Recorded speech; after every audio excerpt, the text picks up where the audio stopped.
Okay, so our next chapter is structure of atom. Structure of atom chapter ਵਿੱਚ ਅਸੀਂ ਪੜਾਂਗੇ ਕਿ ਜੋ ਸਾਡੇ ਕੋਲੇ ਐਟਮ ਹੈ ਉਹਦੇ ਜਿਹੜੇ ਪਾਰਟੀਕਲਸ ਨੇ ਅੱਗੇ ਸਬ ਐਟੋਮਿਕ ਪਾਰਟੀਕਲਸ ਨੇ ਉਹਨਾਂ ਦੇ ਬਾਰੇ ਦੇਖਾਂਗੇ। ਇਲੈਕਟ੍ਰੋਨ ਹੈ, ਪ੍ਰੋਟੋਨ ਹੈ, ਨਿਊਟਰੋਨ ਹੈ, ਉਹਨਾਂ ਦੀ ਡਿਸਕਵਰੀ ਕਿੱਦਾਂ ਹੋਈ, ਕਿਹੜੇ ਕਿਹੜੇ ਐਕਸਪੈਰੀਮੈਂਟਸ ਦੇ ਨਾਲ ਜਸਟੀਫਿਕੇਸ਼ਨ ਹੋਈ। ਓਕੇ, ਜੋ ਫਰਸਟ ਰੈਕਗਨਾਈਜ਼ਡ ਮਾਡਲ ਸੀ ਉਹ ਦਿੱਤਾ ਸੀ ਜੌਨ ਡਾਲਟਨ ਨੇ। ਉਹਨਾਂ ਦੇ ਅਕੋਰਡਿੰਗਲੀ ਐਟਮਸ ਨੇ ਜਿਹੜੇ they are small indivisible particles. They are small indivisible particle ਮਤਲਬ ਉਹ ਟੁੱਟ ਨਹੀਂ ਸਕਦੇ ਹੈ ਅੱਗੇ। ਬਟ ਇਹ ਚੀਜ਼ ਫੇਲ ਹੋ ਗਈ ਸੀ ਜਦੋਂ ਉਹਦੇ ਵਿੱਚ ਇਲੈਕਟ੍ਰੋਨ, ਪ੍ਰੋਟੋਨ, ਨਿਊਟਰੋਨ ਦੀ ਡਿਸਕਵਰੀ ਹੋਈ ਸੀ। ਦੈਨ ਉਹਨਾਂ ਦੀਆਂ ਅਜ਼ੰਪਸ਼ਨਸ ਨੇ ਜੋ ਅਸੀਂ 9th ਵਿੱਚ ਪ੍ਰੋਪਰਲੀ ਪੜ੍ਹ ਚੁੱਕੇ ਹਾਂ, ਹੈ ਨਾ। ਅਗਰ ਤੁਸੀਂ ਜੌਨ ਡਾਲਟਨ ਐਟੋਮਿਕ ਥਿਊਰੀ ਬਾਰੇ ਕੁਛ ਦੇਖਣਾ ਹੈ ਤੁਸੀਂ ਉੱਥੋਂ ਦੇਖ ਸਕਦੇ ਹੋ। ਵੈਸੇ ਉਹਨਾਂ ਦੀ ਜਿਹੜੀ ਥਿਊਰੀ ਸੀਗੀ ਉਹ 19th ਸੈਂਚੁਰੀ ਦੇ ਵਿੱਚ ਥੋੜ੍ਹੀ ਮਤਲਬ ਫੇਲ ਹੋਣੀ ਸ਼ੁਰੂ ਹੋ ਗਈ ਸੀ। ਉਹਨਾਂ ਨੇ ਕਿਹਾ ਸੀ ਕਿ atoms of same element are, ਮੈਂ ਤੁਹਾਨੂੰ ਫੇਮਸ ਜੋ ਹੈਗੇ ਆ ਉਹਨਾਂ ਦੇ ਅਜ਼ੰਪਸ਼ਨਸ ਉਹ ਦੱਸ ਰਹੀ ਹਾਂ। Are identical in shape, size and mass, ਕਿ ਇੱਕ ਐਲੀਮੈਂਟ ਦੇ ਜਿੰਨੇ ਵੀ ਐਟਮਸ ਹੋਣਗੇ ਉਹ ਸਾਰੇ ਦੇ ਸਾਰੇ ਕੀ ਹੋਣਗੇ, ਆਈਡੈਂਟੀਕਲ ਹੋਣਗੇ। ਬਟ ਇਹ ਚੀਜ਼ ਵੀ ਫੇਲ ਹੋ ਗਈ ਸੀ। ਕਿੱਦਾਂ ਫੇਲ ਹੋਈ ਸੀ? ਅਸੀਂ ਪੜ੍ਹਿਆ ਹੈ ਆਈਸੋਟੋਪਸ ਬਾਰੇ।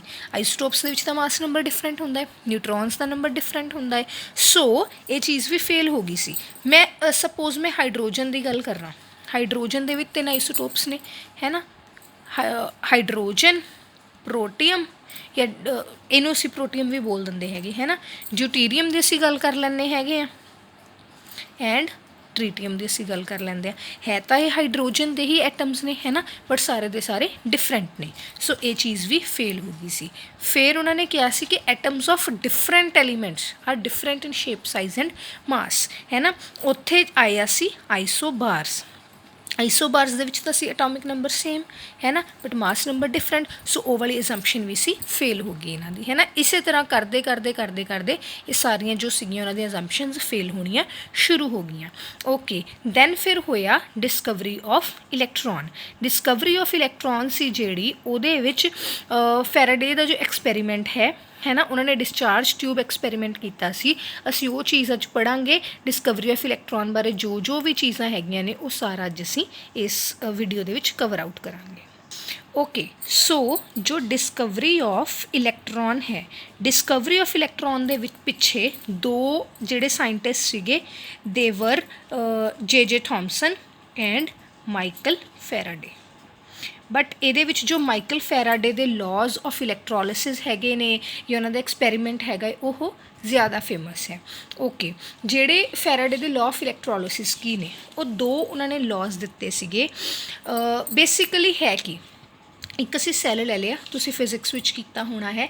ਸੈੱਲ ਹੈ, ਸੈੱਲ ਦੇ ਥਰੂ ਜਦੋਂ ਅਸੀਂ ਇਲੈਕਟ੍ਰਿਸਿਟੀ ਪਾਸ ਕਰਾਉਂਦੇ ਹਾਂ ਤਾਂ ਕੁਛ ਕੁ ਸਬਸਟਾਂਸ ਨੇ ਜਿਹੜੇ, ਕੁਛ ਕੁ ਪਰਟੀਕੂਲਰ ਅਮਾਊਂਟ ਆਫ ਸਬਸਟਾਂਸ ਹੈ ਜਿਹੜਾ ਉਹ ਕੀ ਹੁੰਦਾ ਹੈ, ਫਿਕਸ ਹੋ ਜਾਂਦਾ ਹੈਗਾ, ਹੈ ਨਾ। ਲਿਬਰੇਟ ਹੁੰਦਾ ਹੈ ਇਲੈਕਟ੍ਰੋਡ ਦੇ ਉੱਪਰ ਜਾ ਕੇ, ਕੀ ਹੋ ਜਾਂਦਾ ਹੈ, ਇਲੈਕਟ੍ਰੋਡ ਦੇ ਉੱਪਰ ਜਾ ਕੇ ਚਿਪਕ ਜਾਂਦਾ ਹੈਗਾ। ਉਹਨਾਂ ਨੇ ਕੀ ਕਿਹਾ, ਫਿਕਸਡ ਅਮਾਊਂਟ ਆਫ ਇਲੈਕਟ੍ਰਿਸਿਟੀ ਅਸੀਂ ਪਾਸ ਕਰਾਵਾਂਗੇ ਤਾਂ ਫਿਕਸਡ ਅਮਾਊਂਟ ਪਰਟੀਕੂਲਰ ਸਬਸਟਾਂਸ ਦਾ, ਜੋ ਵੀ ਅਸੀਂ ਸਬਸਟਾਂਸ ਲਿਆ ਹੋਏਗਾ, ਪਰਟੀਕੂਲਰ ਸਬਸਟਾਂਸ ਦਾ ਫਿਕਸਡ ਅਮਾਊਂਟ ਜੋ ਹੈ ਉਹ ਲਿਬਰੇਟ ਹੋ ਜਾਏਗਾ। ਲਿਬਰੇਟ ਅਸੀਂ ਕਹਿ ਸਕਦੇ ਹੈਗੇ ਆ, ਹੈ ਨਾ, ਜਾਂ ਅਸੀਂ ਕਹਿ ਸਕਦੇ ਹਾਂ ਕਿ ਉੱਥੇ ਜਾ ਕੇ ਉਹ ਫਿਕਸ ਹੋਣਾ ਸ਼ੁਰੂ ਹੋ ਜਾਏਗਾ, ਹੈ ਨਾ। ਲਿਬਰੇਟ ਐਟ ਇਲੈਕਟ੍ਰੋਡ ਮਤਲਬ ਅਗਰ ਤੁਸੀਂ ਕਿਊ ਅਮਾਊਂਟ ਆਫ ਇਲੈਕਟ੍ਰਿਸਿਟੀ ਪਾਸ ਕਰਾ ਰਹੇ ਹੋ, ਸਪੋਜ਼ ਐਮ ਮੈਟਰ ਜੋ ਹੈ ਨਾ, ਡਾਇਰੈਕਟਲੀ ਪ੍ਰਪੋਰਸ਼ਨਲ ਤਾਂ ਚਲੋ ਨਹੀਂ, ਅਸੀਂ ਕਹਾਂਗੇ ਕਿ ਇੱਕ ਦੂਜੇ ਦੇ ਉੱਪਰ ਡਿਪੈਂਡੈਂਟ ਹੈਗੇ ਨੇ, ਹੈ ਨਾ। ਮਾਸ ਅਸੀਂ ਕਿਹਾ ਐਮ ਨਿਕਲ ਰਿਹਾ, ਜਿੰਨੀ ਦੇਰ ਤੱਕ ਤੁਸੀਂ ਕਿਊ ਅਮਾਊਂਟ ਆਫ ਇਲੈਕਟ੍ਰਿਸਿਟੀ ਪਾਸ ਕਰਾਉਂਦੇ ਜਾਓਗੇ ਐਮ ਅਮਾਊਂਟ ਆਫ ਮੈਟਰ ਹੀ ਜੋ ਹੈ ਉਹ ਡਿਪੋਜ਼ਿਟ ਹੋਤਾ ਜਾਏਗਾ ਐਟ ਦ ਇਲੈਕਟ੍ਰੋਡ। ਠੀਕ ਹੈ, ਅਗਰ ਅਸੀਂ ਇਹ ਚੇਂਜ ਕਰ ਦਿੰਦੇ ਹਾਂ ਦੈਨ ਇੱਥੇ ਜੋ ਅਮਾਊਂਟ ਉਹਦੀ ਹੋਣੀ ਹੈ, ਲਿਬਰੇਟ ਹੋਣੀ ਹੈ, ਡਿਪੋਜ਼ਿਟ ਹੋਣੀ ਹੈ, ਉਹ ਵੀ ਚੇਂਜ ਹੋ ਜਾਣੀ ਹੈ। ਸੈਕਿੰਡ ਜੋ ਸੀ ਉਹ ਕੀ ਸੀ, the number of moles of various substance liberated at an electrode by a fixed amount of electricity are in mole ratio of small integers. ਗੱਲ ਉਹੀ ਹੈ, ਇਹਨੂੰ ਹੀ ਘੁਮਾਇਆ ਉਹਨਾਂ ਨੇ, ਅੱਗੇ ਹੋਇਆ ਹੈ number of moles of substance liberated, ਹੈ ਨਾ। ਜੋ ਵੀ ਤੁਹਾਡੇ ਕੋਲੇ ਸਬਸਟੈਂਸ ਲਿਬਰੇਟ ਹੋ ਰਿਹਾ ਹੈ ਇਹਦੇ ਜੋ ਨੰਬਰ ਆਫ ਮੋਲਸ ਹੋਣਗੇ ਐਂਡ ਜਿਹੜੀ ਸਾਡੇ ਕੋਲੇ ਫਿਕਸਡ ਅਮਾਊਂਟ ਆਫ ਇਲੈਕਟ੍ਰਿਸਿਟੀ ਹੋਏਗੀ, ਇਹਨਾਂ ਦੋਨਾਂ ਦਾ ਜੋ ਆਪਸ ਵਿੱਚ ਰਿਲੇਸ਼ਨ ਹੋਏਗਾ that will be of small ratio ਜਾਂ ਸਮੋਲ ਇੰਟੀਜਰਸ, ਮਤਲਬ ਇੱਕ ਫਿਕਸਡ ਰੇਸ਼ੋ ਹੋਏਗੀ, ਹੈ ਨਾ। ਓਕੇ, ਇਹਦੀ ਇੱਕ ਐਗਜ਼ਾਮਪਲ ਸਾਡੇ ਕੋਲੇ ਬੁੱਕ ਦੇ ਵਿੱਚ ਹੈਗੀ ਹੈ, ਮੋਡਰਨਸ ਦੀ ਬੁੱਕ। ਇਫ ਤੁਸੀਂ ਦੇਖਦੇ ਹੈਗੇ ਹੋ, ਤੁਸੀਂ ਉਹ ਚੀਜ਼ ਨੂੰ ਫੋਲੋ ਕਰਦੇ ਹੈਗੇ ਹੋ, ਉਹਦੇ ਵਿੱਚ ਉਹਨਾਂ ਨੇ ਇੱਕ ਐਗਜ਼ਾਮਪਲ ਦਿੱਤੀ ਹੋਈ ਹੈ ਕਿ ਅਗਰ ਅਸੀਂ 96500 ਕੂਲਮ 96500 ਕੂਲਮ ਦੀ ਅਸੀਂ ਇਲੈਕਟ੍ਰਿਸਿਟੀ ਪਾਸ ਕਰਾ ਰਹੇ ਹਾਂ। ਮੇਰੇ ਕੋਲ ਇੱਕ ਡਿਸਚਾਰਜ ਟਿਊਬ ਹੈ, ਬੇਸਿਕਲੀ ਮੇਰੇ ਕੋਲ ਇੱਕ ਡਿਸਚਾਰਜ ਟਿਊਬ ਹੈ। ਉਸ ਡਿਸਚਾਰਜ ਟਿਊਬ ਵਿੱਚ ਕੀ ਹੈ, sodium chloride NaCl, sodium chloride ਉਹਦੇ ਵਿੱਚ ਹੈਗਾ ਏ। ਅਗਰ ਮੈਂ ਉਹਦੇ ਵਿੱਚੋਂ ਕੋਈ ਸੈੱਲ ਇੱਥੇ ਅਸੀਂ ਫਿਕਸ ਕੀਤਾ ਹੋਇਆ ਹੈਗਾ ਹੈ ਨਾ, ਉਹਦੇ ਵਿੱਚੋਂ ਜਦੋਂ ਅਸੀਂ 96500 ਕੂਲਮ ਦੀ ਇਲੈਕਟ੍ਰਿਸਿਟੀ ਨੂੰ ਪਾਸ ਕਰਾ ਰਹੇ ਹਾਂ ਤਾਂ 1 ਮੋਲ ਜੋ ਹੈ ਸੋਡੀਅਮ ਡਿਪੋਜ਼ਿਟ ਹੋ ਰਿਹਾ ਹੈ ਕੈਥੋਡ 'ਤੇ ਐਂਡ ਹਾਫ ਮੋਲ ਜੋ ਹੈ ਉਹ ਕਲੋਰੀਨ ਡਿਪੋਜ਼ਿਟ ਹੋ ਰਿਹਾ ਹੈ ਐਨੋਡ 'ਤੇ। ਠੀਕ ਹੈ, ਜਿੰਨੀ ਦੇਰ ਤੱਕ ਅਸੀਂ ਇੰਨੀ ਹੀ ਇਲੈਕਟ੍ਰਿਸਿਟੀ ਰੱਖਾਂਗੇ ਨੰਬਰ ਆਫ ਮੋਲਸ ਵੀ ਫਿਕਸਡ ਰਹਿਣਗੇ। ਫਸਟ ਵਿੱਚ ਅਸੀਂ ਕਿਹਾ ਸੀ, ਫਸਟ ਜੋ ਫੈਰਾਡੇ ਦਾ ਲਾਅ ਸੀ ਉਹਦੇ 'ਚ ਅਸੀਂ ਕਿਹਾ ਸੀ fixed amount of electricity, fixed amount ਜੋ ਹੈ ਪਰਟੀਕੂਲਰ ਸਬਸਟੈਂਸ ਜੋ ਲਿਬਰੇਟ ਹੋਏਗੀ। ਉਹ ਅਸੀਂ ਦੇਖ ਲਿਆ ਕਿ ਅਗਰ ਮੈਂ 96500 ਕੂਲਮ ਹੀ ਰੱਖਦੀ ਹਾਂ ਤਾਂ 1 ਮੋਲ ਸੋਡੀਅਮ ਦਾ ਔਰ ਹਾਫ ਮੋਲ ਕਲੋਰੀਨ ਦਾ ਹੋਏਗਾ ਹੀ ਹੋਏਗਾ। ਸੈਕਿੰਡ ਵਾਜ਼ ਕਿ ਉਹਨਾਂ ਦਾ ਜੋ ਆਪਸ ਵਿੱਚ ਰਿਲੇਸ਼ਨ ਹੋਏਗਾ ਉਹ ਇੰਟੀਜਰਸ ਹੋਣਗੇ, ਹੈ ਨਾ। ਅਗਰ ਅਸੀਂ ਇਹਨਾਂ ਮੋਲਸ ਦੀ ਵੀ ਗੱਲ ਕਰੀਏ ਦੈਨ ਇਹ ਵੀ ਕੀ ਹੋ ਜਾਂਦੇ ਨੇ, ਇਹਨਾਂ ਦੀ ਜੋ ਰੇਸ਼ੋ ਹੈ ਉਹ ਸਿੰਪਲ ਹੋਲ ਨੰਬਰ ਰੇਸ਼ੋ ਹੈ। ਓਕੇ, ਸੋ ਇਸ ਐਗਜ਼ਾਮਪਲ ਦੇ ਨਾਲ ਅਸੀਂ ਫੈਰਾਡੇ ਦਾ ਲਾਅ ਵੀ ਦੱਸ ਸਕਦੇ ਹਾਂ ਐਂਡ ਉਹਨੂੰ ਪ੍ਰੋਪਰਲੀ ਦੱਸ ਸਕਦੇ ਹਾਂ ਕਿ ਹਾਂ ਇਹ ਵਾਲੀ ਐਗਜ਼ਾਮਪਲ ਜੋ ਹੈ ਉਹਨੂੰ ਜਸਟੀਫਾਈ ਕਰ ਰਹੀ ਹੈ। ਓਕੇ, ਤੋ ਜੋ ਸੀਗੀ ਸਾਡੇ ਕੋਲੇ ਇਲੈਕਟ੍ਰੋਨ ਦੀ ਡਿਸਕਵਰੀ ਹੈ ਨਾ, ਉਹਦੇ ਅਗਰ ਅਸੀਂ ਮਾਡਲ ਬਾਰੇ ਗੱਲ ਕਰਦੇ ਹਾਂ ਤਾਂ ਉਹਦਾ ਮਾਡਲ ਜੋ ਸੀ ਉਹ ਕੁਝ ਇਸ ਤਰੀਕੇ ਦਾ ਸੀਗਾ, ਹੈ ਨਾ। ਉਹਨਾਂ ਨੇ ਐਕਸਪੈਰੀਮੈਂਟ ਕੀਤਾ ਸੀ discharge tube experiment. Discharge tube experiment ਦੇ ਵਿੱਚ ਇੱਥੋਂ ਉਹਨਾਂ ਨੇ ਡਿਸਕਵਰੀ ਆਫ ਇਲੈਕਟ੍ਰੋਨ ਹੈ ਨਾ ਕੀਤੀ ਐਂਡ ਜੋ ਕੈਥੋਡ ਰੇਜ਼ ਨਿਕਲੀਆਂ ਸੀ ਬੇਸਿਕਲੀ, ਜੋ ਕੈਥੋਡ ਰੇਜ਼ ਸੀਗੀਆਂ ਉਹ ਕੀ ਕੀਤੀਆਂ ਉਹਨਾਂ ਨੇ, ਉਹਨਾਂ ਦੀਆਂ ਕੁਛ ਨਾ ਕੁਛ ਪ੍ਰੋਪਰਟੀਜ਼ ਦੱਸੀਆਂ। ਹੁਣ ਇਸ ਟਿਊਬ ਦੇ ਵਿੱਚ ਦੇਖੋ ਅਸੀਂ ਕੀ ਆ, ਇਹ ਡਿਸਚਾਰਜ ਟਿਊਬ ਹੈ, this is the discharge tube. ਇੱਕ ਸੈੱਲ ਦੇ ਨਾਲ ਕੰਡਕਟ ਕੀਤੀ ਹੋਈ ਹੈ ਨਾ, ਸੈੱਲ ਦੇ ਨਾਲ ਇਹਨੂੰ ਜੋੜਿਆ ਹੋਇਆ ਹੈ। ਉਹ ਜਿਹੜਾ ਸੈੱਲ ਹੈ ਉਹਦੀ ਵੋਲਟੇਜ ਬੜੀ ਜ਼ਿਆਦਾ ਹਾਈ ਹੈ, 10,000 ਵੋਲਟ ਤੱਕ ਹਾਈ ਹੈਗੀ ਹੈ ਨਾ। ਇੱਥੇ ਕੀ ਹੈ, ਉਹਨੇ ਇੱਕ ਇਵੈਕੂਏਸ਼ਨ ਪੰਪ, ਵੈਕਿਊਮ ਪੰਪ ਲਾਇਆ ਹੋਇਆ ਜਿਹਦੇ ਨਾਲ ਅਸੀਂ ਪ੍ਰੈਸ਼ਰ ਘਟਾਵਾਂਗੇ ਕਿਉਂਕਿ ਅਸੀਂ ਪ੍ਰੈਸ਼ਰ ਸਾਨੂੰ ਘਟਾਉਣ ਦੀ ਲੋੜ ਪਏਗੀ, ਹੈ ਨਾ। ਇਹਦੇ ਵਿੱਚ ਹੁਣ ਦੇਖੋ 0.001 mm ਪ੍ਰੈਸ਼ਰ, ਬਹੁਤ ਹੀ ਘੱਟ ਪ੍ਰੈਸ਼ਰ। ਇਹ ਕਿਵੇਂ ਬਣਿਆ, ਇਸ ਵੈਕਿਊਮ ਪੰਪ ਦੀ ਹੈਲਪ ਨਾਲ ਹੀ ਬਣਿਆ। ਓਕੇ, ਹੁਣ ਇਹਦੇ ਵਿੱਚ ਦੋ ਸਾਈਡਸ ਨੇ, this is ਕੈਥੋਡ, this is anode. ਇੱਧਰ ਕੀ ਹੈ ਕੈਥੋਡ, ਇੱਧਰ ਐਨੋਡ। ਇੱਥੇ ਉਹਨੇ ਇੱਕ ਫਲੋਰੈਸੈਂਟ ਸਕਰੀਨ ਲਾਈ ਹੋਈ ਹੈ, ਐਨੋਡ ਵੱਲ ਸਾਨੂੰ ਇੱਕ ਡਾਰਕ ਸਾਈਡ ਦਿਖ ਰਹੀ ਹੈ, ਉੱਥੇ ਉਹਨੇ ਫਲੋਰੈਸੈਂਟ ਸਕਰੀਨ ਲਾਈ ਹੋਈ ਹੈ। ਜਿਵੇਂ ਹੀ ਅਸੀਂ ਇੱਥੇ ਹਾਈ ਵੋਲਟੇਜ ਅਪਲਾਈ ਕਰਦੇ ਹਾਂ ਇੱਥੋਂ ਕੈਥੋਡ ਦੇ ਵਿੱਚੋਂ ਇੱਕ ਕੈਥੋਡ ਰੇਜ਼ ਨਿਕਲ ਰਹੀਆਂ ਨੇ ਜਿਹੜੀਆਂ ਕਿ ਇਨਵਿਜ਼ੀਬਲ ਨੇ। ਇਨਵਿਜ਼ੀਬਲ ਰੇਜ਼ ਨੇ, ਇੱਥੇ ਪੂਰੀ ਦੀ ਪੂਰੀ ਡਾਰਕਨੈਸ ਹੈ। ਅਗਰ ਇਹ ਇਨਵਿਜ਼ੀਬਲ ਨੇ ਫਿਰ ਸਾਨੂੰ ਕਿੱਦਾਂ ਪਤਾ ਲੱਗ ਰਿਹਾ ਕਿ ਕੈਥੋਡ ਰੇਜ਼ ਨਿਕਲ ਰਹੀਆਂ ਨੇ। ਹੋਇਆ ਕਿ ਇੱਥੇ ਜੋ ਸਾਡੇ ਕੋਲੇ ਫਲੋਰੈਸੈਂਟ ਸਕਰੀਨ ਲੱਗੀ ਹੋਈ ਹੈ that is of zinc sulphide. ਅਸੀਂ ਐਗਜ਼ਾਮਪਲ ਦੇ ਸਕਦੇ ਹਾਂ ਕਿ ਉਹ ਫਲੋਰੈਸੈਂਟ ਸਕਰੀਨ ਦੀ ਐਗਜ਼ਾਮਪਲ ਸਾਨੂੰ ਕਿਵੇਂ ਪਤਾ ਲੱਗੇਗਾ ਕਿਹੜੀ ਫਲੋਰੈਸੈਂਟ ਸਕਰੀਨ ਹੋਏਗੀ। ਸੋ ਅਸੀਂ ਐਗਜ਼ਾਮਪਲ ਦੇ ਸਕਦੇ ਜ਼ਿੰਕ ਸਲਫਾਈਡ ਦੀ ਇੱਕ ਛੋਟੀ ਜਿਹੀ ਸਕਰੀਨ ਉਹਨਾਂ ਨੇ ਲਾਈ ਹੋਈ ਹੈ। ਉਹ ਜੋ ਫਲੋਰੈਸੈਂਟ ਸਕਰੀਨ ਸੀ ਉੱਥੇ ਗ੍ਰੀਨਿਸ਼ ਯੈਲੋ ਗਲੋ ਹੋਣਾ ਸ਼ੁਰੂ ਹੋਇਆ। ਜਿਵੇਂ ਹੀ ਇੱਥੋਂ ਨਿਕਲਣੀਆਂ ਸ਼ੁਰੂ ਹੋਈਆਂ ਕੈਥੋਡ ਰੇਜ਼ ਉੱਥੇ ਗ੍ਰੀਨਿਸ਼ ਯੈਲੋ ਗਲੋ ਹੋਣਾ ਸ਼ੁਰੂ ਹੋਇਆ। ਓਕੇ, ਇਹ ਤਾਂ ਅਸੀਂ ਕੀ ਕੀਤਾ, ਫਟਾਫਟ ਇਸ ਚੀਜ਼ ਨੂੰ ਦੇਖ ਲਿਆ। ਹੁਣ ਅਸੀਂ ਕੀ ਕਰਦੇ ਹਾਂ, ਇਸ ਚੀਜ਼ ਨੂੰ ਪ੍ਰੋਪਰਲੀ ਦੇਖਦੇ ਹਾਂ ਕਿ ਕਿਵੇਂ ਹੋਇਆ। 3 ਕੇਸਿਸ ਵਿੱਚ ਉਹਨਾਂ ਨੇ ਡਿਵਾਈਡ ਕੀਤਾ ਹੋਇਆ ਹੈ। ਉਹਦੇ ਵਿੱਚ ਤੁਹਾਨੂੰ ਇਹ ਵੀ ਪਤਾ ਚੱਲੇਗਾ ਕਿ ਹਾਈ ਵੋਲਟੇਜ ਇੰਨਾ ਕਿਉਂ ਰੱਖਿਆ, ਪ੍ਰੈਸ਼ਰ ਇੰਨਾ ਘੱਟ ਕਿਉਂ ਰੱਖਿਆ। ਇਹ ਦੋ ਬੇਸਿਕ ਕੁਐਸਚਨ ਬਣਦੇ ਨੇ, ਕੰਪੀਟੀਟਿਵ ਐਗਜ਼ਾਮਸ ਦੇ ਵੀ ਕੁਐਸਚਨ ਬਣਦੇ ਨੇ ਕਿ ਹਾਂਜੀ ਇਹ ਚੀਜ਼ ਕਿਉਂ ਰੱਖੀ, because this is the condition ਕਿ ਪ੍ਰੈਸ਼ਰ ਲੋ ਹੋਵੇ ਵੋਲਟੇਜ ਹਾਈ ਹੋਵੇ। ਇਹ ਚੀਜ਼ ਹੋਣੀ ਚਾਹੀਦੀ ਹੈ। ਇਹਨਾਂ ਦੀ ਕੀ ਲੋੜ ਪਈ ਸੀ, ਕਿਉਂ ਅਸੀਂ ਵੋਲਟੇਜ ਲੋ ਨਹੀਂ ਕਰ ਸਕਦੇ, ਕਿਉਂ ਅਸੀਂ ਪ੍ਰੈਸ਼ਰ ਹਾਈ ਨਹੀਂ ਕਰ ਸਕਦੇ। ਓਕੇ, ਇਹ ਚੀਜ਼ ਹੁਣ ਅਸੀਂ ਦੇਖਦੇ ਹਾਂ ਡਿਟੇਲ ਵਿੱਚ। ਓਕੇ, ਸੋ 3 ਕੇਸਿਸ ਜੋ ਸੀ ਉਹ ਕਿਹੜੇ ਸੀ। ਫਸਟ ਕੇਸ ਵਿੱਚ ਅਸੀਂ ਕੀ ਕੀਤਾ, ਵੋਲਟੇਜ ਸੀ ਜੋ ਉਹ ਹਾਈ ਰੱਖ ਲਈ। ਫਸਟ ਕੇਸ ਵਿੱਚ ਆਪਾਂ ਨੇ ਕੀ ਕੀਤਾ, high voltage normal pressure. Gas जो है ना, गैस जो है उन्हें की कीता साडे कोले मतलब नॉन कंडक्टिंग रही, गैस नॉन कंडक्टिंग रही, कुछ भी कंडक्ट नहीं होया। जो वोल्टेज सी वो हाई रखी 5000 टू 10000, वैसे बेसिकली उन्होंने ये चीज़ लीती हुई है, इन्नी रेंज मतलब असी कर सकते हैं है ना। प्रैशर सी जो नॉर्मल रखिया, गैस नॉन कंडक्टिंग रही। सैकेंड विच उन्होंने वोल्टेज नू कुछ नहीं किया, हाई वोल्टेज रखी, प्रैशर जो है उन्होंने घटाना शुरू करता, प्रैशर जोड़ा है 0.01 या 0.001 mm जो है उन्होंने करना शुरू करता। जिहड़ी गैस है, गैस ने कंडक्ट करना शुरू किया, गैस कंडक्ट करना शुरू करता, गैस ने उत्थे ग्लो होना शुरू हो गया। और जो असी पहला गल की सी ग्रीनिश येलो गैस की है ना, वो डिपेंड करेगा, सॉरी ग्रीनिश येलो ग्लो की, वो डिपेंड करेगा तुहाडे कोले गैस किदां दी है। ओके, थर्ड केस दे विच असी वोल्टेज हाई रखी बट प्रैशर जो है उन्होंने होर लो करना शुरू कर दिता, बट जो गैस सीगी है ना वो कंडक्ट तो करती रही बट वो जिहड़ी कंडक्टेंस सीगी वो भी घटनी शुरू हो गई, और जिहड़ा ग्लो सीगा वो फेंट होना शुरू हो गया, मतलब सानू प्रैशर भी ज़्यादा नहीं घटाना। हुण जो हाई वोल्टेज सीगी, हाई वोल्टेज नाल की होया, हाई वोल्टेज ने जो इलैक्ट्रॉन्स सीगे, जो कैथोड रेज सी, वो तो चलो बाद च पता लगे इलैक्ट्रॉन सी, वो जिहड़ियां कैथोड रेज सी उन्होंने ट्रैवल करन दे विच हैल्प कीती। जिहड़ा साडे कोले लो प्रैशर सीगा, लो प्रैशर दे करके वो जिहड़ियां कैथोड रेज निकल रही सी या असीं कहिए इलैक्ट्रॉन्स निकल रहे सी, उन्होंने आपस दे विच कोलिजन नहीं कीती है ना, प्रॉपरली एक्सपैरीमेंट जो सीगा वो कंडक्ट हो गया। सो ये दो चीज़ां सीगियां है ना।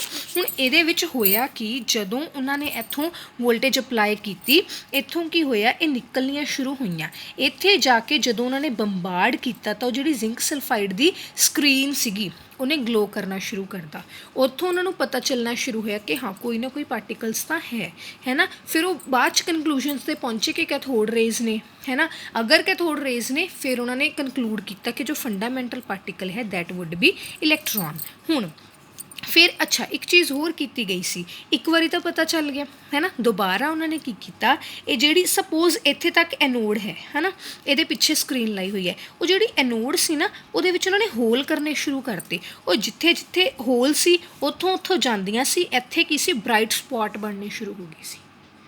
ठीक है, इनू एक बारी दोबारा कर लियो या फिर बुक तो एक बारी रीड आउट करके देखियो, अगर नहीं समझ आता I will repeat it. Okay, इस एक्सपैरीमेंट तो बाद उन्होंने कैथोड रेज दियाँ प्रॉपर्टीज़ किहड़ियां कंडक्ट कीतियां। जो प्रॉपर्टीज़ सी कैथोड रेज दियाँ, फर्स्ट उन्होंने कहा कि नैगेटिवली चार्जड ने। नैगेटिवली चार्जड क्यों ने? कैथोड सी नैगेटिव, एनोड है पॉजिटिव, ये किधरों आ रही ने? कैथोड तो एनोड वाल, पॉजिटिव वाल नूं असीं कहने नैगेटिवली चार्जड है ना, या unlike charges attract each other. ये नैगेटिव तो पॉजिटिव वाल जा रही ने, तो उन्होंने उत्थों कंडक्ट किया, कनकलूड किया कि कैथोड रेज ने जिहड़ियां वो नैगेटिव होणगियां। ओके, दैन उन्होंने की किया, travel in straight line, cathode rays travel in straight line है ना। किवें? उन्होंने कैथोड रेज का जो रस्ता सी, जो पाथ सी, उहदे विच ना ओपेक ऑब्जैक्ट रखती। जदों उन्होंने ओपेक ऑब्जैक्ट रखी, उन्होंने ओपेक ऑब्जैक्ट की शैडो बननी दिखाई दी है ना, उत्थों सानू पता लग गया travel in straight line, they travel in straight line. एक चीज़ तुसीं इत्थों होर देख सकते हो, जिथे जिथे होल सी मैं क्या उत्थे उत्थे ब्राइट स्पॉट बने, अगर वो स्ट्रेट लाइन दे विच ट्रैवल कर रही सी तां ही ये चीज़ पॉसीबल हुई है ना। ओके, थर्ड इज़ कि जो साडे कोले कैथोड रेज हुंदियां ने उन्हां दे विच काइनैटिक एनर्जी हुंदी है, कोई ना कोई काइनैटिक एनर्जी वो पोजैस करदियां हैगियां ने, दैट मीनस उन्हां कोले एनर्जी मोशन दी एनर्जी हुंदी है। इस चीज़ नूं किवें प्रूव किया गया? उन्होंने की किया, कैथोड रे दा जो पाथ है ਉਹਦੇ ਵਿੱਚ ਇੱਕ ਵੀਲ ਰੱਖਤਾ, ਪੈਡਲ ਵੀਲ, ਛੋਟਾ ਜਿਹਾ ਪੈਡਲ ਵੀਲ ਰੱਖਤਾ। ਜਦੋਂ ਉੱਥੋਂ ਕੈਥੋਡ ਰੇਜ਼ ਪਾਸ ਆਊਟ ਹੋਈਆਂ, ਇਹ ਜਿਹੜਾ ਪੈਡਲ ਵੀਲ ਹੈ ਉਹਨੇ ਰੋਟੇਟ ਕਰਨਾ ਸ਼ੁਰੂ ਕਰਤਾ। ਉਹਨਾਂ ਦੇ ਵਿੱਚ એનર્ਜੀ ਸੀ ਜਿਹਦੇ ਕਰਕੇ ਜਦੋਂ ਉਹਦੇ ਨਾਲ ਟਕਰਾਈਆਂ, ਬੰਬਾਰਡ ਕੀਤੀਆਂ, ਉਹ ਰੋਟੇਟ ਕਰਨਾ ਸ਼ੁਰੂ ਹੋ ਗਿਆ। ਓਕੇ, ਇੱਥੋਂ ਹੀ ਕਾਈਨੈਟਿਕ એનર્ਜੀ ਤੋਂ ਉਹਨਾਂ ਨੇ ਇੱਕ ਹੋਰ ਪੁਆਇੰਟ ਬਣਾਇਆ ਕਿ ਜੋ ਸਾਡੇ ਕੋਲੇ ਕੈਥੋਡ ਰੇਜ਼ ਨੇ ਉਹ ਸਮੋਲ ਪਾਰਟੀਕਲਸ ਦੀਆਂ ਬਣੀਆਂ ਹੋਈਆਂ ਨੇ, ਸਮੋਲ ਪਾਰਟੀਕਲਸ ਦੀਆਂ ਬਣੀਆਂ ਹੋਈਆਂ ਨੇ ਕਿਉਂਕਿ ਉਹਨਾਂ ਕੋਲ એનર્ਜੀ ਹੋਏਗੀ, ਹੈ ਨਾ। ਕਾਈਨੈਟਿਕ એનર્ਜੀ ਦਾ ਫਾਰਮੂਲਾ 12mv²। ਓਕੇ, ਫਿਰ ਉਹਨਾਂ ਨੇ ਕਿਹਾ ਡਿਫਲੈਕਸ਼ਨ ਦਿੰਦੀਆਂ ਨੇ, ਡਿਫਲੈਕਸ਼ਨ ਟੂਵਰਡਸ ਪੋਜ਼ੀਟਿਵ ਪਲੇਟ ਇਨ ਇਲੈਕਟ੍ਰਿਕ ਫੀਲਡ, ਉਹ ਅਸੀਂ ਦੇਖ ਚੁੱਕੇ ਹਾਂ। ਐਨੋਡ ਹੈ, ਐਨੋਡ ਪੋਜ਼ੀਟਿਵ ਹੈ ਨਾ। ਡਿਫਲੈਕਸ਼ਨ ਤਾਂ ਉਹਨਾਂ ਨੇ ਦਿੱਤੀ ਹੈ ਨਾ। ਸੇਮ ਐਜ਼ ਉਹ ਕਹਿੰਦੇ ਇਲੈਕਟ੍ਰਿਕ ਫੀਲਡ ਜਦੋਂ ਅਪਲਾਈ ਕੀਤਾ ਸੀ ਤਾਂ ਉਹਨਾਂ ਨੇ ਪੋਜ਼ੀਟਿਵ ਪਲੇਟ ਵੱਲ ਡਿਫਲੈਕਸ਼ਨ ਦਿੱਤੀ, ਮੈਗਨੈਟਿਕ ਫੀਲਡ ਦੇ ਵਿੱਚ ਉਹਨਾਂ ਨੇ ਡਿਫਲੈਕਸ਼ਨ ਦਿੱਤੀ। ਮਤਲਬ ਇਲੈਕਟ੍ਰਿਕ ਐਂਡ ਮੈਗਨੈਟਿਕ ਫੀਲਡ ਦੋਨੋਂ ਹੀ ਚੀਜ਼ਾਂ ਜੋ ਸੀਗੀਆਂ ਉੱਥੇ ਪ੍ਰੈਜ਼ੈਂਟ ਸੀਗੀਆਂ। ਉਸ ਤੋਂ ਨੈਕਸਟ ਪ੍ਰੋਪਰਟੀ ਇਸ ਕਿ ਉਹ ਫਲੋਰੇਸੈਂਸ ਪ੍ਰੋਡਿਊਸ ਕਰਦੇ ਨੇ। ਅਸੀਂ ਦੇਖ ਲਿਆ ਫਲੋਰੇਸੈਂਸ ਤੋਂ ਹੀ ਤਾਂ ਕਲੀਅਰ ਹੋਇਆ ਹੈ ਕਿ ਉੱਥੇ ਕੁਛ ਨਾ ਕੁਛ ਹੈ, ਕੋਈ ਨਾ ਕੋਈ ਰੇਜ਼ ਹੈਗੀਆਂ ਨੇ, ਹੈ ਨਾ। ਦੈਨ ਨੈਕਸਟ ਪ੍ਰੋਪਰਟੀ ਇਜ਼ ਕਿ ਉਹ ਐਕਸ ਰੇਜ਼ ਪ੍ਰੋਡਿਊਸ ਕਰਦੀਆਂ ਹੈਗੀਆਂ ਨੇ। ਇਹ ਜਦੋਂ ਸਾਰੀਆਂ ਪ੍ਰੋਪਰਟੀਜ਼ ਉਹਨਾਂ ਨੇ ਕੰਕਲੂਡ ਕੀਤੀਆਂ ਕਿ ਉਹ ਨੈਗੇਟਿਵਲੀ ਚਾਰਜ ਨੇ, ਹੈ ਨਾ, ਸਟਰੇਟ ਲਾਈਨ ਦੇ ਵਿੱਚ ਮੂਵ ਕਰ ਰਹੀਆਂ ਨੇ।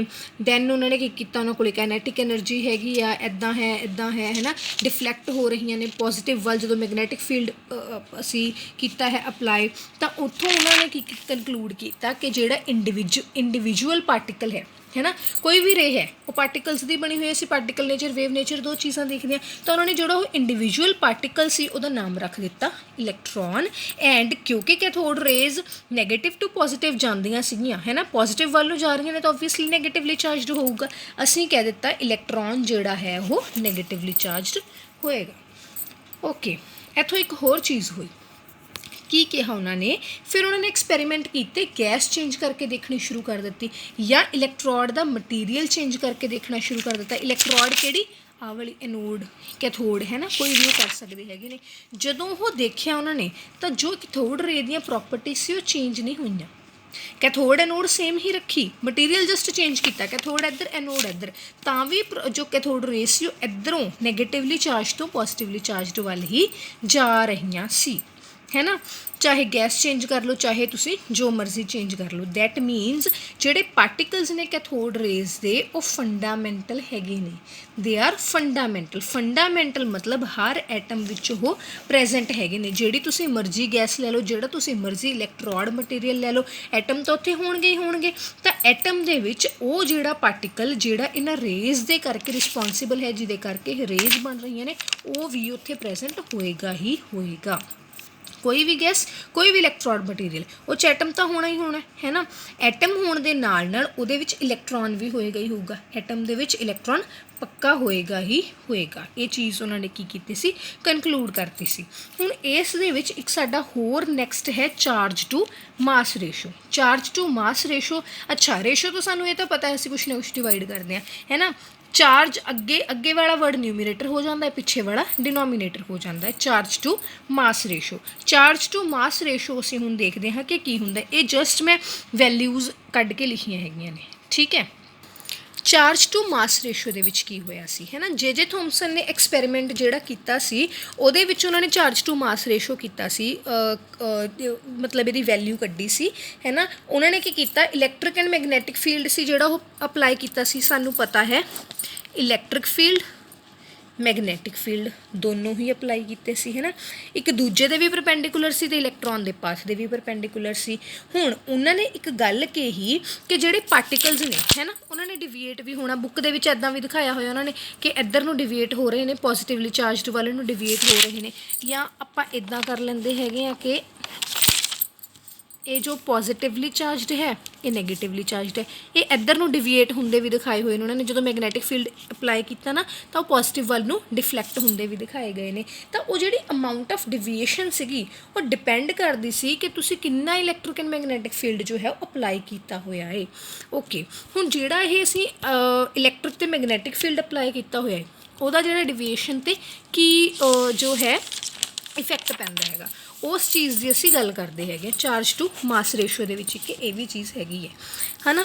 ਕਹਿੰਦਾ ਫਰਸਟ ਕੀ ਹੈ, ਜਿੰਨਾ ਜ਼ਿਆਦਾ negative charge greater the negative charge on particle, ਜਿੰਨਾ ਜ਼ਿਆਦਾ ਨੈਗੇਟਿਵ ਚਾਰਜ ਹੋਏਗਾ, ਮੈਗਨੀਟਿਊਡ ਆਫ ਨੈਗੇਟਿਵ ਚਾਰਜ ਜਿੰਨਾ ਗ੍ਰੇਟਰ ਹੋਏਗਾ ਉਨੀ ਜ਼ਿਆਦਾ ਗ੍ਰੇਟਰ ਦ ਇੰਟਰੈਕਸ਼ਨ, ਉਨੀ ਜ਼ਿਆਦਾ ਉਹਦੀ ਇੰਟਰੈਕਸ਼ਨ ਹੋਏਗੀ ਵਿਦ ਕਿਹਦੇ ਨਾਲ ਇੰਟਰੈਕਸ਼ਨ ਹੋਏਗੀ, electric and magnetic field, greater ਹੀ ਉਹਦੀ ਡਿਫਲੈਕਸ਼ਨ ਹੋਏਗੀ।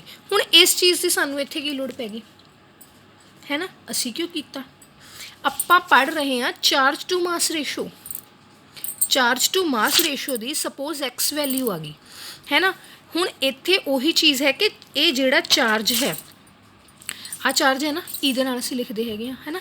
ਕਹਿੰਦਾ ਇਹ ਜਿੰਨਾ ਜ਼ਿਆਦਾ ਹੋਊਗਾ ਨਾ ਉਨੀ ਹੀ ਜ਼ਿਆਦਾ ਉਹਦੀ ਜਿਹੜੀ ਇੰਟਰੈਕਸ਼ਨ ਹੋਏਗੀ ਇਲੈਕਟ੍ਰਿਕ ਐਂਡ ਮੈਗਨੈਟਿਕ ਫੀਲਡ ਨਾਲ, ਉਨੀ ਜ਼ਿਆਦਾ ਡਿਫਲੈਕਸ਼ਨ ਹੋਏਗੀ, ਓਨਾ ਜ਼ਿਆਦਾ ਜੋ ਹੈ ਉਹ ਨੀਚੇ ਗਿਰੇਗਾ। ਠੀਕ ਹੈ, ਪੋਜ਼ੀਟਿਵ ਵੱਲ ਨੂੰ ਗਿਰੇਗਾ। ਓਕੇ, ਇਸ ਚੀਜ਼ ਨਾਲ ਅਸੀਂ ਇਹਨੂੰ ਰਿਲੇਟ ਕਰਕੇ ਪੜ੍ਹੀਏ। ਦੂਜੀ ਚੀਜ਼ ਉਹ ਕਹਿੰਦਾ ਜਿੰਨਾ ਹਲਕਾ ਹੋਏਗਾ ਪਾਰਟੀਕਲ, ਇਹ ਤਾਂ ਅਸੀਂ ਮਤਲਬ ਸਾਡੀ ਕਾਮਨ ਸੈਂਸ ਦੀ ਗੱਲ ਹੈ ਕਿ ਗ੍ਰੇਟਰ ਦਾ ਮਾਸ ਹੈ ਨਾ, lesser will be the deflection, lesser will be the deflection. ਕਈ ਵਾਰੀ ਨਾ ਅਸੀਂ ਉਹ ਚੀਜ਼ ਦੇਖਦੇ ਹਾਂ, ਪਿੰਡਾਂ ਦੇ ਵਿੱਚ ਜ਼ਿਆਦਾਤਰ ਇਹ ਚੀਜ਼ ਹੁੰਦੀ ਹੈ, ਕਣਕ ਵਗੈਰਾ ਜਦੋਂ ਅਸੀਂ ਸਾਫ਼ ਕਰਦੇ ਹੈਗੇ ਹਾਂ ਹੈ ਨਾ, ਜਾਂ ਕਈ ਵਾਰੀ ਹੋਰ ਵੀ ਕੋਈ ਕੁਛ ਨਾ ਕੁਛ ਅਸੀਂ ਕਰਦੇ ਹਾਂ, ਉਹਦੇ ਵਿੱਚ ਕੀ ਕਰਦੇ ਨੇ, ਉਹ ਫੈਨ ਦੇ ਸਾਹਮਣੇ ਕਣਕ ਲੈ ਕੇ ਉਹਨੂੰ ਸਾਫ਼ ਕਰਦੇ ਨੇ। ਜਿੰਨੇ ਵੀ ਲਾਈਟਰ ਪਾਰਟੀਕਲਸ ਹੁੰਦੇ ਨੇ ਉਹ ਜਲਦੀ ਗਿਰਦੇ ਜਾਂਦੇ ਨੇ ਹੈ ਨਾ। ਉਹ ਵੀ ਤਾਂ ਇੱਕ ਤਰੀਕੇ ਦੀ ਡਿਫਲੈਕਸ਼ਨ ਹੀ ਹੁੰਦੀ ਹੈ। ਜਿੰਨਾ ਗ੍ਰੇਟਰ ਹੋਏਗਾ ਮਾਸ ਉਨੀ ਲੈਸਰ ਹੋਏਗੀ ਡਿਫਲੈਕਸ਼ਨ। ਦੂਜੇ ਤਰੀਕੇ ਨਾਲ ਵੀ ਤਾਂ ਅਸੀਂ ਕਹਿ ਸਕਦੇ ਹਾਂ ਲਾਈਟਰ ਦਾ mass greater will be the deflection, ਉਹ ਜਲਦੀ ਗਿਰ ਜਾਣਗੇ ਹੈ ਨਾ। ਥਰਡ ਇਜ਼ ਕਹਿੰਦਾ ਜਿੰਨੀ ਜ਼ਿਆਦਾ ਇਲੈਕਟ੍ਰਿਕ ਫੀਲਡ ਦੀ ਸਟਰੈਂਥ ਹੋਏਗੀ ਉਨੀ ਹੀ ਡਿਫਲੈਕਸ਼ਨ ਹੈ ਜਿਹੜੀ ਉਹਦੀ ਉਹ ਇਨਕਰੀਜ਼ ਹੁੰਦੀ ਜਾਏਗੀ।